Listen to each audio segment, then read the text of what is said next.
une, une culture de la curiosité, de la persévérance pour explorer l'impossible. On ne sait pas très bien aux États-Unis et encore moins ailleurs que les noms des astromobiles de la NASA destinés à explorer Mars ont été donnés par de jeunes Américains à l'issue d'un concours national. Le nom de Curiosity, lancé en 2011, a été donné par Clara Ma, 12 ans. Elle a commenté « La curiosité et la passion qui animent notre vie quotidienne. Notre besoin de nous poser des questions et de nous étonner nous conduit à devenir des explorateurs. » Le nom de Persévérance, lancé en 2020, a été donné par Alex Matter, 13 ans, qui a souligné « Nous rencontrerons de nombreux revers sur le chemin vers Mars. Cependant, nous pouvons persévérer. » J'ai choisi de relever ces deux beaux exemples d'optimisme américain pour deux raisons. D'abord, parce qu'il y a un trésor sous-jacent d'optimisme positif et rationnel aux États-Unis, malgré le comportement criminel de la plupart de leurs fonctionnaires, de leurs élites, et la destruction des capacités créatrices de la majeure partie de leur population. Ensuite, et surtout, parce que cette déclaration exprime quelque chose de fondamental dans la situation mondiale actuelle. Pour parvenir, citation, à la paix par la mise en faillite ordonnée tant attendue du système financier transatlantique moribond, il faut une inspiration intérieure et personnelle pour le bien et le beau. Sans elle, impossible d'aller au-delà de ce qui oppose les organisations et les États en conflit pour atteindre un stade humain relativement plus élevé de pensée et d'action. Lorsqu'il s'agit de guerre ou de paix, de vie ou de mort, on ne peut pas se soustraire à l'engagement conscient d'agir selon ce qu'il y a de plus humain en soi, d'avoir la curiosité de le découvrir et la persévérance d'agir selon lui. Clara et Alex nous donnent ainsi une leçon essentielle, sans le savoir. Comme toujours, quand on donne de bonnes leçons, non pas par des discours d'encouragement ou des formules toutes faites, mais en exposant naturellement la profondeur de leur engagement. C'est ce qui fait vibrer nos cœurs et crée ce que notre ancien président français Charles de Gaulle appelait l'adhésion du sentiment et de la pensée comme un tout. C'est ce que j'ai ressenti la première fois que j'ai entendu et vu Lyndon LaRouche parler. J'avais quelqu'un qui s'adressait à mon esprit. C'est cette égalité que nous devrons rassembler en nous-mêmes, même imparfaitement. Cette curiosité d'explorer l'inconnu dont le monde extérieur est nécessairement à l'intérieur de nous-mêmes et de maintenir cette curiosité pour le bien, la persévérance. Il ne faut pas moins pour accomplir l'impossible, coïncidence des contraires, car c'est ce qu'il y a de vraiment humain en chacun de nous, qui, par nature, est au-delà de l'état actuel et désastreux de l'univers physique, a la capacité d'accomplir ce qui semble impossible, d'être dedans et de pouvoir en sortir et d'organiser les autres pour qu'ils le fassent aussi en inspirant leur capacité intérieure. Un de mes cousins, qui s'était évadé d'un camp de prisonniers pendant la Seconde Guerre mondiale, m'en a donné un bel exemple. Ce n'était qu'un pauvre fermier, mais il se souciait du monde extérieur, de sa ferme, de sa famille et de son pays. Et il a décidé de s'évader. Seuls 2 autres prisonniers ont décidé de le suivre. Il a commenté, la chose la plus difficile n'a pas été de sortir pour retourner à ma ferme. Ce fut le moment où j'ai pris la décision et j'avais à convaincre les autres que j'avais raison et où j'ai été si déçu de voir que seuls 2 d'entre eux oseraient me suivre que je fus sur le point de renoncer.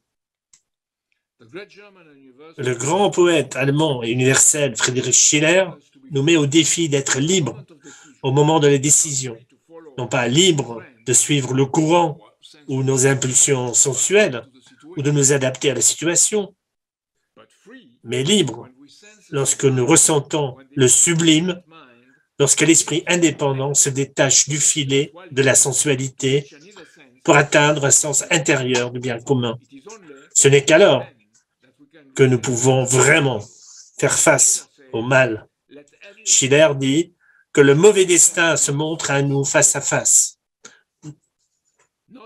non pas dans l'ignorance du danger qui nous entoure, car cette ignorance doit finalement cesser, mais seulement dans la connaissance de ces dangers, il y a un salut pour nous. Vu de cette perspective, pensez à notre intervention commune pour affronter les dangers auxquels nous sommes confrontés ici et maintenant, avec notre pouvoir autoproclamé de liberté et de raison.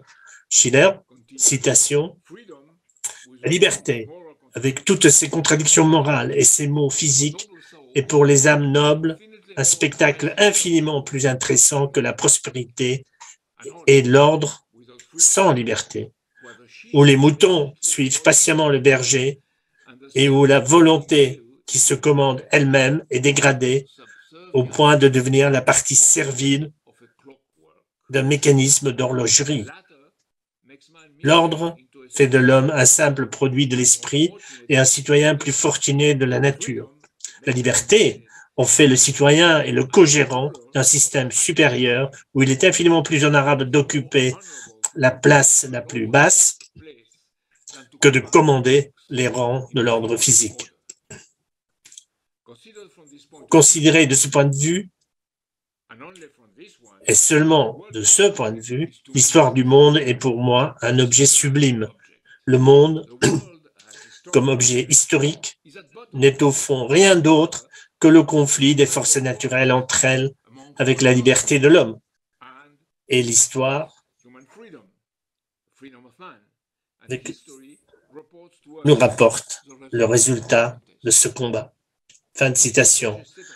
C'est dans cet état d'esprit que nous pouvons explorer l'impossible et changer le cours de l'histoire, de son destin potentiellement fatal, déterminé par ceux qui commandent aujourd'hui l'ordre physique, les Biden et ceux qui sont derrière lui, nos dirigeants européens et ceux derrière eux, non pas un état profond sans visage, mais l'univers pervers de l'argent et des armes, le monde de la City de Londres, Wall Street et des algorithmes de Google, Apple, Facebook, Amazon et Microsoft qui lui permettent d'opérer les forces financières, d'opérer et de manipuler les esprits. Notre défi est donc de sortir de leur filet et d'apporter à nos concitoyens la vraie liberté, hors de leurs illusions sensuelles. Cela me fait penser à une petite ville française appelée Montargis, dans le département du Loiret. On y rencontrait juste après la Première Guerre mondiale quelques ouvriers étudiants chinois, pas plus de quelques dizaines. Du point de vue du début des années 1920, était-il possible de comprendre que leur liberté engagée pour le meilleur de la Chine allait changer le destin du monde? Non, impossible. Comme il était impossible de penser dans ces années-là qu'un astromobile construit par l'homme se déplacerait sur Mars. Peut-être aussi impossible qu'aujourd'hui d'élever les populations américaines et transatlantiques à un âge de raison. Néanmoins, les deux premières choses se sont produites et l'engagement de Diane Sear donne à penser que la troisième est sur le point de se produire. On ne peut pas partir d'un esprit divisé entre les sensuels et la pensée dite conceptuelle pour empêcher la division de notre monde en deux camps, amis et ennemis. On ne peut pas lutter pour la coïncidence des opposés dans le monde actuel et jouer frénétiquement à des jeux vidéo de tir à la première personne. Rappelez-vous que c'est le juriste du régime nazi, Carl Schmitt, qui qui après a refusé toute tentative de dénazification, qui fut non seulement le théoricien de l'état d'exception, mais divisa les relations personnelles et internationales inévitablement entre amis et ennemis. Le fait d'accepter une division ainsi définie et d'en faire une théorie politique conduit fatalement à essayer d'abord d'intimider et de soumettre l'autre et finalement à l'éliminer. Dans notre propre esprit et dans nos relations sociales, cela conduit à exclure tout changement de l'autre pour le meilleur et inévitablement à devenir un tueur, un assassin économique ou au mieux un misanthrope stupide. Pensons au sermon politique de Martin Luther King, pourquoi nous devons aimer nos ennemis, pour avoir une idée du monde, du mode de pensée opposé, de la culture, de la curiosité et de la persévérance nécessaires pour changer l'autre et le monde, ici et maintenant. Dans les moments de doute, vient le temps d'un humour dévastateur pour ridiculiser les autorités et les pouvoirs dominants. Le temps des Rabelais, des Heine, des Cervantes, des Nasreddin Hoxha, et je dois m'y risquer, des histoires hilarantes de Sun Wukong et des paradoxes d'un Zhuangzi. Ceux-là affrontent le mal avec humour et concentrent leurs attaques contre les personnages égoïstes et criminels qui prétendent contrôler le pouvoir, et ils racontent des histoires drôles, montrant que c'est le pouvoir qui les contrôle, les transformant en marionnettes ridicules. Citation, « Le savant à l'esprit étroit, dit la tradition chinoise, est incapable de parler du Dao, car il est prisonnier de ce qu'il a appris. » C'est ce que notre cher Nicolas de Cuès appelait la doctignorance, la plus digne de toutes les ignorances. Cet humour engagé pour rire du respect accordé à ceux qui ne le méritent pas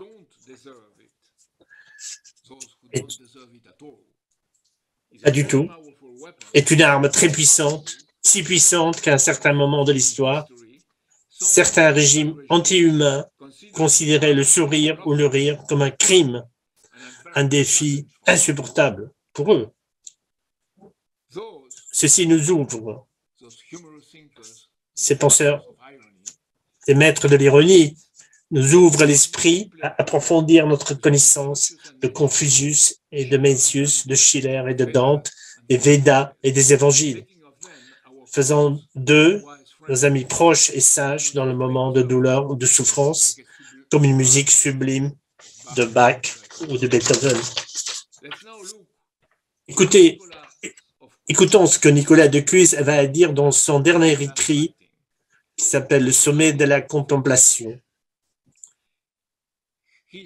Il s'agit d'un dialogue autoréflexif où il dit,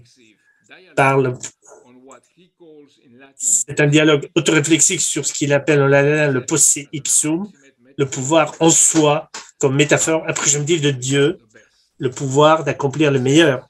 Il dit, citation, « Par le pouvoir lui-même est signifié le Dieu trine et unique, dont le nom est le Tout-Puissant, ou la puissance de l'omnipotence avec laquelle toutes choses sont possibles et rien n'est impossible.